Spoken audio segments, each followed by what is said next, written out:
Boa noite, senhores. Eu vou dar início a uma série de vídeos que tem muito a ver com o conceito que eu tenho desenvolvido de convivencialismo. De onde surgiu isso? Surgiu da minha observação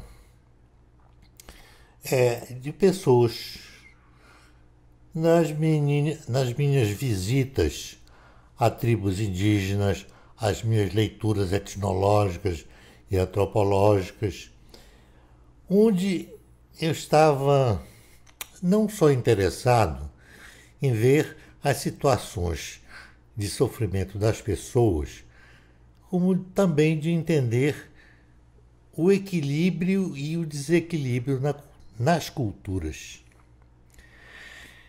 E eu noto que esse desequilíbrio nas culturas é que pode promover o maior sofrimento ou o menor sofrimento dos indivíduos.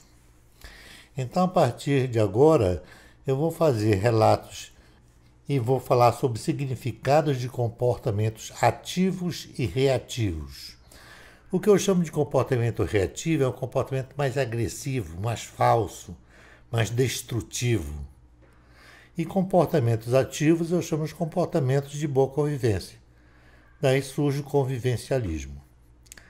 Pessoas que falam a verdade, pessoas que são solidárias, pessoas bondosas, pessoas que gostam de trabalhar, que não são parasitas. E uma coisa que eu acho interessante no comportamento das pessoas é que os sentimentos é que originam os gestos, o comportamento. O comportamento se dá por gestos também. Então, uma pessoa que sente ódio, que é recalcada, que é agressiva, sentimento de ódio, sentimento de recalque, gera comportamentos reativos. Os sentimentos de pessoas mais tranquilas, mais solidárias, geram comportamentos ativos. Então, eu escrevi um pouco sobre sentimento e gesto. Eu vou ler um pouco para vocês aqui o que eu escrevi e depois eu vou mostrar o que acontecia nas tribos indígenas por onde eu passava, o que é que eu via e o que é que eu lia, qual a leitura que eu fazia dos gestos, né, e dos costumes dessas pessoas que têm a ver com aquilo que elas acreditam, com o mundo mental delas. Desde o início, procuramos mostrar que as distorções em nosso modo de viver e conviver atingem e alteram a organização social, a família e o indivíduo. Dissemos que estes três planos de convivência estão interligados e se influenciam mutuamente. Se aceitarmos que o indivíduo é a unidade de qualquer grupo social, teremos que aceitar que seu comportamento é o motor das relações sociais e que seu psiquismo é o ponto de origem onde tudo se inicia. Quando falamos em mimetismo psicossocial, queremos dizer que as pessoas num mundo cheio de mentiras e falsidades procuram se defender mentindo. Procuram satisfazer seus interesses mentindo, fraudando, retendo e camuflando os seus sentimentos, princípios e valores. A essa camuflagem que eu chamo de mimetismo psicossocial. Suas emoções são deturpadas, seus gestos também. Num mundo onde as emoções não podem fluir sem medo, o psiquismo se oprime e o comportamento se altera. Também dissemos que todas as lembranças e experiências pelas quais passamos na vida necessitam de um processo de emotização para serem registradas e organizadas na mente. O que é que significa aí processo de emotização? O cérebro só guarda as coisas importantes e quanto mais emotizadas, quanto mais fortes emocionalmente elas são, mais facilmente elas serão guardadas na memória e lembradas depois de muitos anos. Esse é um fator indispensável para que haja organização, integração e equilíbrio do mundo mental. É tão importante a emoção que matamos, cometemos suicídio, amamos, criamos, construímos ou destruímos, movidos por essa força. Um mundo sem emoção seria o tédio total. Um mundo das máquinas e robôs seria a morte da alma.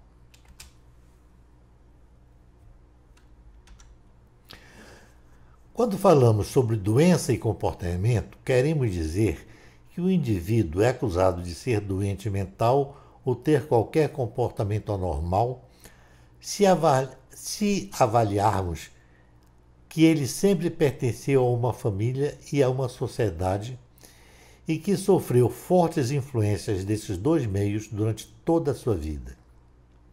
Ora, se isso é verdade, temos que admitir que o seu psiquismo é formado sob a força dessas influências, que a cultura que o influenciou e o modo como foi tratado no seu grupo familiar pesará fortemente sobre a qualidade dos seus sentimentos, princípios e valores, permitindo ou não que se expresse livremente ou que se reprima intensamente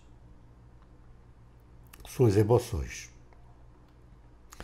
Essas variações traumáticas podem alterar seu equilíbrio psíquico, o que será mostrado no seu comportamento mais cedo ou mais tarde, frequentemente mais tarde.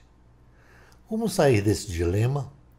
Tratando, remendando o indivíduo ou alterando os valores da cultura e da família? As pessoas querem mudar? Uma coisa é certa, o psiquismo continuará registrando as experiências do mesmo modo, como já vem acontecendo há milhares de anos. Quando falamos dos índios, só queremos mostrar comparativamente como um modelo cultural bem constituído pode facilitar um bom equilíbrio psíquico e, consequentemente, uma convivência mais harmoniosa e equilibrada. Ao visitarmos outras culturas diferentes da nossa, estamos tão embriagados com os nossos costumes e valores que geralmente não compreendemos os deles.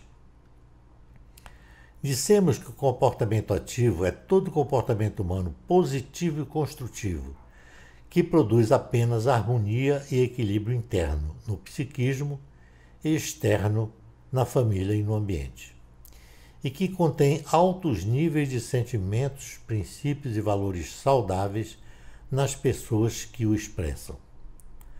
A lógica desse comportamento reside simultaneamente na sensação de bem-estar do indivíduo e do grupo.